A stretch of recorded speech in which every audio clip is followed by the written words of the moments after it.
दोस्तों इस वीडियो में हम जानेंगे क्यों था एल्बर्ट आइंस्टीन का दिमाग इतना खास। पहले आप इस वीडियो में देखें, इनका दिमाग गोल नहीं बल्कि चपटा हुआ है। जैसे कि हम सब जानते हैं कि एल्बर्ट आइंस्टीन कितने बड़े वैज्ञानिक थे और इनका निधन 18 अप्रैल 1955 में हुआ। दोस्तों इनकी एक इच्छा थी कि इनके ऊपर किसी भी तरह की कोई रिसर्च न की जाए, लेकिन पैथोलॉजिस्ट थॉमस हार्वे, जिन्हें मरने के बाद एल्बर्ट आइंस्टीन के शरीर की जांच करनी थी, उन्होंने चुपके से आइंस्टीन का दिमाग और उनकी आंखों को उनकी बॉडी से निकाल लिया। फिर दोनों ही चीज़ों को लंच बॉक्स में रखकर वहां से फरार हो गए, ताकि इस बात का पता लगाया जा सके कि आइंस्टीन के दिमाग में ऐसा क्या था जो उन्हें इतना बड़ा जीनियस बनाता था, क्योंकि वो चीज़ें हमारे दिमाग में भी आ सकती हैं या फिर आइंस्टीन ही कुदरत के चमत्कार की तरह हैं। दोस्तों जैसा कि इनका दिमाग हम लोगों से काफ़ी अलग चलता था, तभी तो उन्होंने हमें कुदरत के नियमों को समझने वाली इतनी हैरान कर देने वाली बातें बताएं।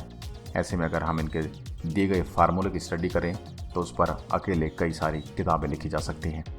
इसलिए इतने महान वैज्ञानिक के दिमाग में क्या क्या चीज़ें किस प्रकार से काम करती थी, इसके बारे में हमें जानना बेहद ज़रूरी है। और शायद इसी कारण थॉमस हार्वे ने आइंस्टीन के दिमाग को चोरी किया था। इसके बाद जब थॉमस हार्वे के द्वारा आइंस्टीन के दिमाग का वजन किया गया तो करीब 1230 ग्राम का था। दोस्तों आपको बता दें, उन्होंने लगभग 20 सालों तक आइंस्टीन के दिमाग को संरक्षित रखा और जब आइंस्टीन के बेटे की अनुमति मिली तब जाके आइंस्टीन के दिमाग पर रिसर्च शुरू की गई। अब आपको हैरानी होगी कि आइंस्टीन के दिमाग को करीब 200 हिस्सों में बांटा गया था, ताकि हर एक हिस्से की अलग अलग तरीके से रिसर्च हो पाए और फिर इसे दुनिया के अलग अलग शोधकर्ताओं के पास भेजा गया। इसके बाद जब परिणाम सामने आए तो पता चला कि इनके दिमाग में ग्लियाल सेल की संख्या आम इंसान से काफ़ी ज़्यादा थी।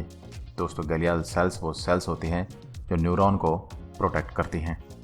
आपको बता दें, उन्हें ऑक्सीजन और न्यूट्रिएंट देने का काम इन्हीं सेल्स का होता है, तो इसी वजह से उनका दिमाग काफ़ी पावरफुल था। इसके अलावा उनके दिमाग में एक और चौंका देने वाली बात यह थी कि उनके दिमाग में सेरिब्रम फिशर नाम का ब्रेन पार्ट था ही नहीं। दोस्तों ये पार्ट दिमाग में एजिंग के लिए रिस्पॉन्सिबल होता है। दोस्तों जैसा कि हमारा दिमाग तो दो हिस्सों में बटा होता है, एक तो लेफ्ट हेमिस्फेयर्स और दूसरा राइट हेमिस्फेयर्स, जहां दोनों हिस्सों का अलग अलग काम होता है। ऐसे में लेफ्ट हेमिस्फेयर्स यानी उल्टे हाथ के हिस्से का काम होता है लॉजिकल चीज़ों पर ध्यान देना, वही राइट वाला हिस्सा इमेजिनेशन, आर्ट और क्रिएटिविटी के लिए उत्तरदायी होता है।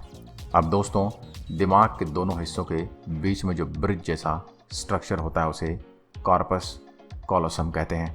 इसी कॉर्पस कॉलोसम के थ्रू इन्फॉर्मेशन दिमाग के एक हिस्से से दूसरे हिस्से में जाती है। अब देखिए, जितना स्ट्रॉन्ग कॉर्पस कॉलोसम होगा, दिमाग के दोनों हिस्सों में जाने वाली जानकारी उतने अच्छे से काम करेगी।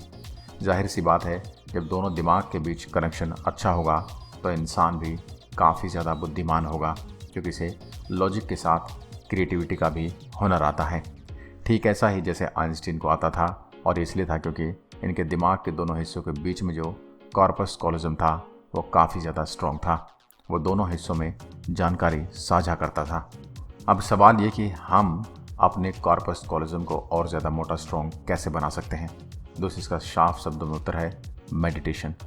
जी हाँ, आप जितनी देर मेडिटेशन करोगे उतनी ही देर आपका कॉर्पस कॉलोसम स्ट्रॉन्ग होता चला जाएगा, क्योंकि मेडिटेशन के दौरान दोनों दिमाग एक साथ अच्छे से काम करते हैं। तो दोस्तों आज के लिए बस इतना ही। ये वीडियो आपको कैसी लगी हमें कमेंट में ज़रूर बताएं। इस वीडियो को ज़्यादा से ज़्यादा शेयर करें। अगर वीडियो पसंद आए तो लाइक करिएगा और ऐसे वीडियो देखने के लिए हमारे पेज को फॉलो ज़रूर करें। धन्यवाद।